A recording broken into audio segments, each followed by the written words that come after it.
premier sens qui me vient à l'esprit quand on parle d'autorité, c'est le fait d'être dur, pas forcément laisser beaucoup de liberté justement à ses employés. Pour moi, quand il y a de l'autorité, on va plutôt suivre l'autorité, du coup on a moins de liberté. L'autorité, en fait, quand elle est rigide, ça entraîne automatiquement chez moi un blocage, en fait. Je pense qu'on a tous besoin d'un petit peu d'autorité dans le monde du travail, en tout cas. Moi, dans mon environnement de travail, je ne ressens pas l'autorité.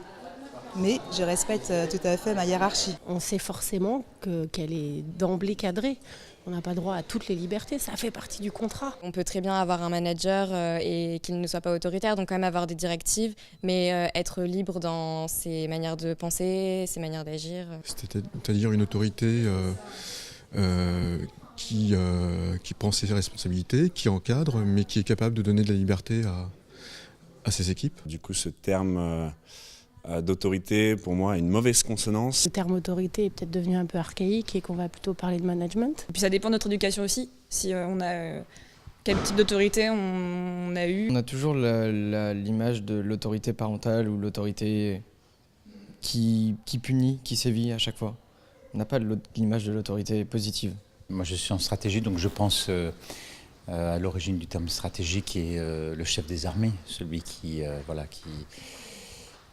fixe un cap, qui donne une orientation générale. Après, je pense qu'au-delà du cap, il va falloir quand même manager.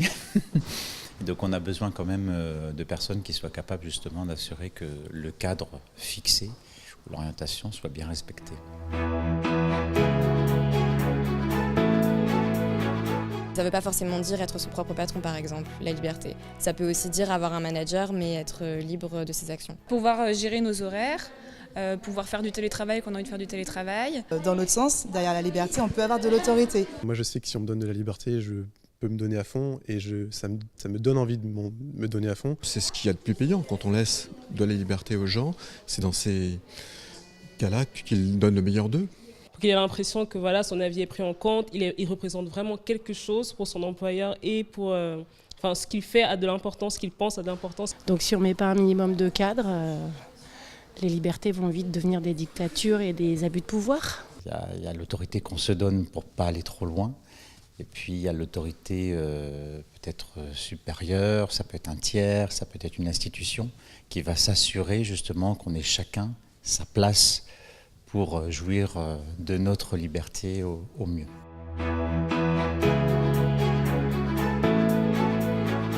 Ce ne serait pas forcément mon point de vue.